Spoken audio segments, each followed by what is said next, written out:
Cada mañana camino por calles familiares, respirando la libertad que doy por sentada. Pero una sombra de duda me acompaña, ¿y si todo esto fuera más frágil de lo que imaginamos? ¿Qué pasaría si, de la noche a la mañana, las libertades que creemos aseguradas desaparecieran?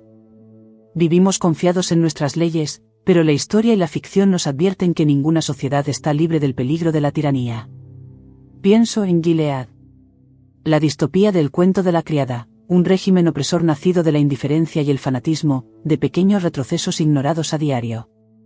Y con una calma inquietante me pregunto, ¿no estará algo como Gilead más cerca de nuestra realidad de lo que parece? Hay una pregunta que casi nadie se hace en voz alta. ¿De quién es mi cuerpo? En el cuento de la criada, la respuesta es clara, tu cuerpo no es tuyo. Es del Estado. Es del sistema. Es de los que mandan. Si eres fértil, te usarán. Si no lo eres, te desecharán. Así de brutal. Así de simple.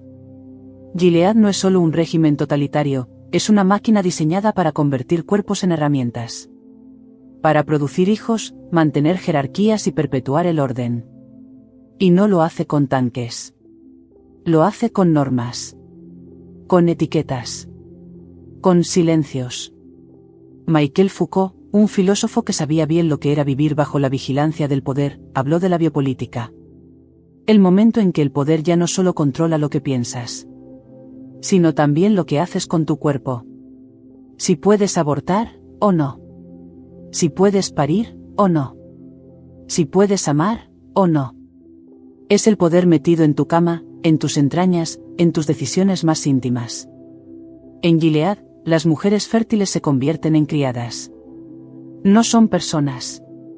Son úteros con piernas. Les quitan el nombre, la ropa, el derecho a leer, a hablar, a desear. Les quitan la voz, y luego las castigan por estar calladas. Pero lo más aterrador no es que esto ocurra en una ficción. Lo aterrador es que está basado en hechos reales. Políticas reproductivas impuestas, mujeres obligadas a parir. A ir cubiertas. Cuerpos esterilizados sin consentimiento. Leyes que deciden cuándo. ¿Cómo? ¿Y por qué puedes tener hijos? Ha pasado. Pasa. Solo cambia el uniforme. Hoy, en pleno siglo XXI, hay países que retroceden en derechos que dábamos por ganados. Y esa es la trampa, pensar que los derechos son eternos. Que nadie los puede tocar.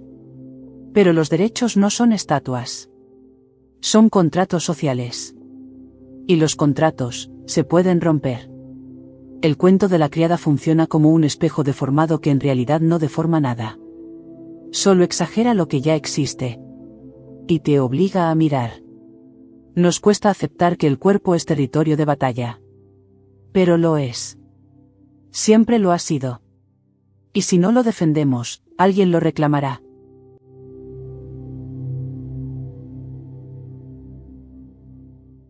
A veces me pregunto, ¿por qué una serie como El cuento de la criada atrapa tanto?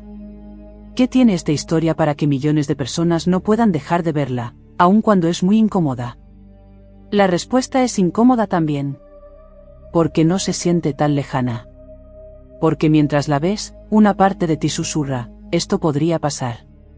O peor aún, esto ya está pasando, en algún lugar del mundo. La serie no es ciencia ficción. Es una distopía con los pies en la tierra. Cada elemento de Gilead está construido con retazos de la realidad. Con leyes que existieron.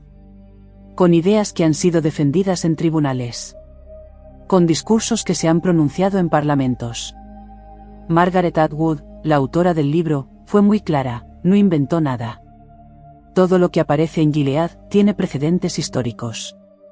Solo los juntó, y los llevó al límite. Y eso es lo que la hace tan poderosa. No es una fantasía oscura. Es una advertencia con nombre propio. Una advertencia para los que creen que los derechos no pueden desaparecer. Para los que creen que el fanatismo es cosa del pasado. Para los que confían ciegamente en el eso aquí no pasa. Hannah Arendt lo explicó mejor que nadie. El totalitarismo no llega con tanques en la calle. Llega con leyes necesarias, con decretos temporales, con discursos que dicen proteger, pero que en realidad controlan. Llega con el miedo. Y ese es otro ingrediente clave. El miedo. Gilead no se sostiene solo con violencia física. Se sostiene con miedo, con culpa, con resignación. Todos temen hablar. Todos temen mirar. Todos temen sentir. El terror está tan bien repartido, que nadie necesita gritar. Basta con susurrar. Esa atmósfera pesa. Agobia. Nos arrastra. Porque nos habla a nosotros. A ti. A mí. A esa parte de nosotros que alguna vez se cayó para no meterse en líos. Que aceptó algo injusto porque era lo que tocaba. Que bajó la mirada porque no quería perder el trabajo, el grupo, la seguridad. Y es ahí donde la serie engancha. No por lo que tiene de fantástico, sino por lo que tiene de reconocible. Ver el cuento de la criada no es escapar de la realidad. Es meterse en ella por la puerta de atrás. Y ver lo que preferimos no mirar.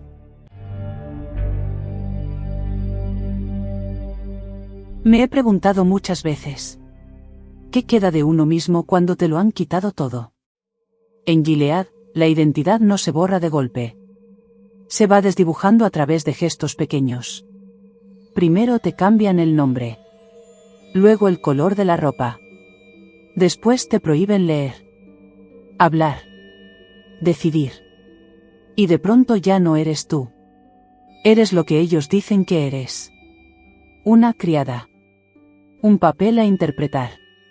Un útero con piernas. Una función, no una persona. Es una violencia silenciosa. No te matan el cuerpo. Te matan el yo. Simone de Beauvoir decía que no se nace mujer, se llega a serlo. En Gilead, esa frase se pervierte, te asignan que ser, y te obligan a actuar en consecuencia.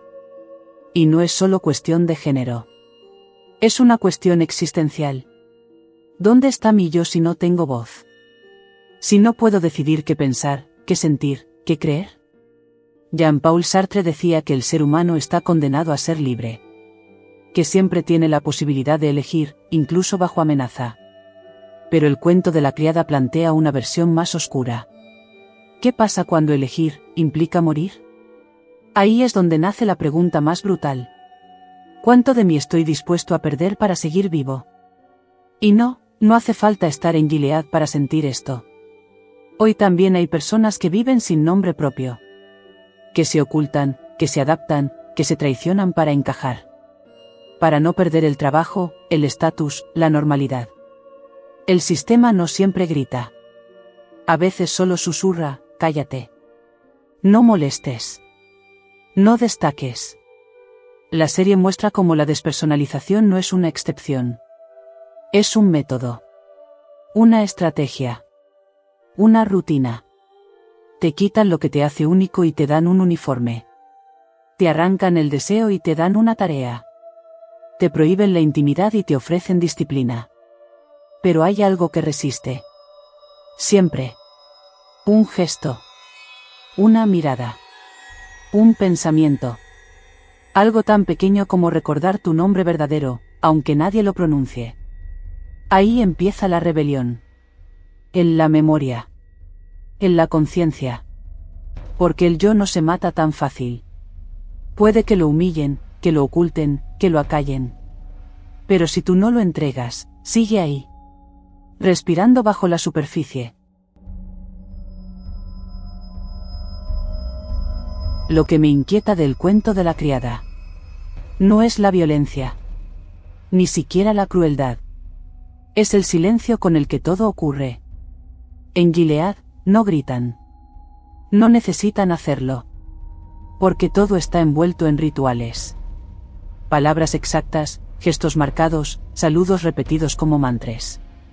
Bendito sea el fruto. Y el Señor permita que madure. Con su mirada. Frases huecas que llenan el aire como si fueran verdades sagradas.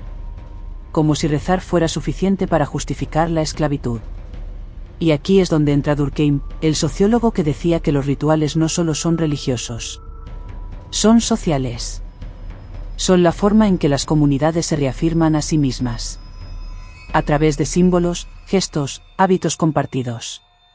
El problema es cuando el ritual se convierte en una herramienta de obediencia. Cuando repetir una frase es más importante que pensar. Cuando arrodillarse se vuelve un reflejo automático. En Gilead, todo es ceremonia. El acto sexual impuesto, las ejecuciones públicas, hasta los partos. Todo está coreografiado. Como si el sufrimiento necesitara un guión. Como si la fe pudiera usarse como jaula. ¿Y no pasa algo parecido en nuestras sociedades? ¿Cuántas cosas hacemos sin cuestionar, solo porque siempre ha sido así? ¿Cuántas tradiciones encubren violencia o exclusión?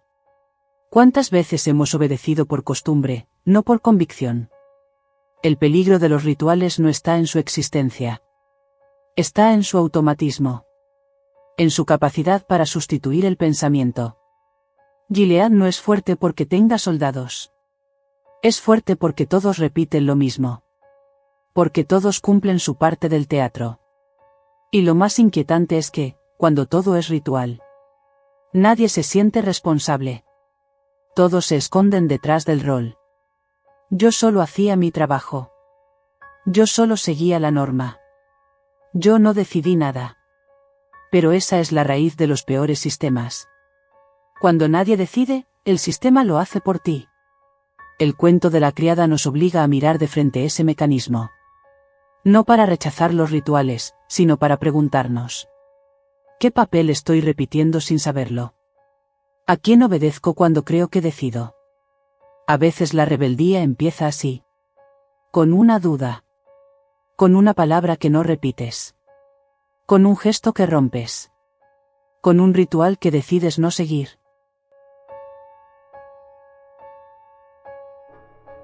Hay un momento en la serie que nunca olvido. Jun mira al vacío.